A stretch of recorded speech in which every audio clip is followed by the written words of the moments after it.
What's going on, everyone? DeBears here with another build video. I wanted to put this one out in last week, but I was home for Thanksgiving, but now I'm back, just in the nick of time before the new season starts tomorrow. So this build is going to focus on Sanguine Alchemy and Hierarchy of Needs. So let's go over what Sanguine Alchemy actually does. Called Blood Magic is the intrinsic perk, which gives you a bonus to weapon damage matching your subclass while you're standing in it, and any kills while in your rift will extend its duration. And what better weapon to use than Hierarchy of Needs, which kind of requires you to stay in one place. With the precision hits and final blows, build the guidance ring energy, and then you hip fire to shoot the guidance ring and go to town. Now the catalyst it's pretty required to make this build work a whole lot better. It's still good without it, but it definitely just takes it up to the next level if you have the catalyst for Hierarchy of Needs. Just the super quick draw speed that you get with just hitting any targets with the seeking missiles. You can output so much more damage. It's very needed. So let's go over the mods. We got the Deep Explorer bond with time dilation, powerful attraction, usual. Since we're using solar weapons, I got solar weapon surges. Since we're pretty much going to be standing far away from enemies, I went with the sniper resistance and the concussive dampener for the grenades.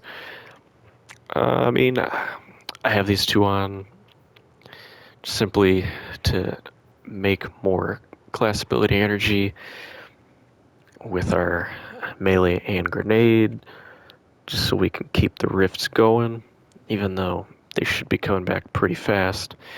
And a heavy-handed mod just to make some orbs. Solar siphon, since we're using only solar weapons. And I got 2 dynamo mods on, just in case anybody gets close, or you just want to set up camp kind of near where all the enemies are. And for the weapons, I got my crafted sword breaker with enhanced surrounded and pugilist, Hierarchy of Needs, of course, and I got this crafted Briar's Contempt with enhanced rewind rounds and enhanced high impact reserves. Those two work pretty well hand in hand, since you really won't be needing to reload that often, since this this linear is an aggressive frame, so it shoots 3 bullets per shot. So just with rewind rounds, it makes it so you just don't have to reload that much more. So let's check out the guidance ring.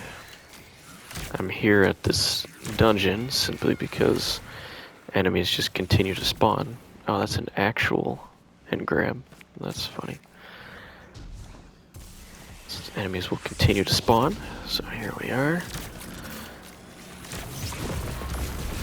And this is pretty much, well, as soon as we set up camp, you see Blood Magic is working on the left, and that's pretty much it. We'll be making guidance rings, and you can see our rift is still at 12 seconds. Which, man, it's lasting a really long time. But that's the build. So I have used this in Grandmasters before, because I mean, you know, in a lot of Grandmasters you'll just be hanging back, staying safe, and with this kind of build where you're meant to stay back and protect yourself, I mean, what better way to set up camp with a good exotic and a rift that's you don't have to do a lot with. That's pretty much the build. Of course, you can either use... Oh, didn't go for the subclass. It really doesn't matter, since if you'll be using probably Well of Radiance for the most part anyways, but you definitely need that Empowering Rift and Celestial Fire so you can hit your melee ability from far away. Solar Grenades, since I have Touch of Flame on, Solar Grenades probably the best one to use. And just the prolonged damage is really nice. And Icarus Dash is great. And I got Ember of Combustion solely because I have Dawnblade on, Daybreak on. Dawnblade, same thing. If you have Well on, I would probably go with Ember of Resolve just to get that boost of healing. And then I'd probably switch from the Solar Grenade to... the Fusion Grenade. Just because you're more likely to get a kill.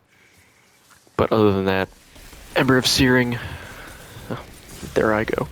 But other than that, Ember of Searing, defeating Scorch targets gets you a Fire Sprite. Apply more Scorch with Ember of Ashes, and your ignitions have an increased area of effect. But that's the build. Nice and simple. Guess they really didn't like me. But yeah, nice and simple. It's a good Grandmaster build. If you like using bows and sitting far away. So I hope you guys enjoy this one. I'll have a dim link for it in the description. And I hope everyone enjoys the beginning of Season of the Witch tomorrow. Peace.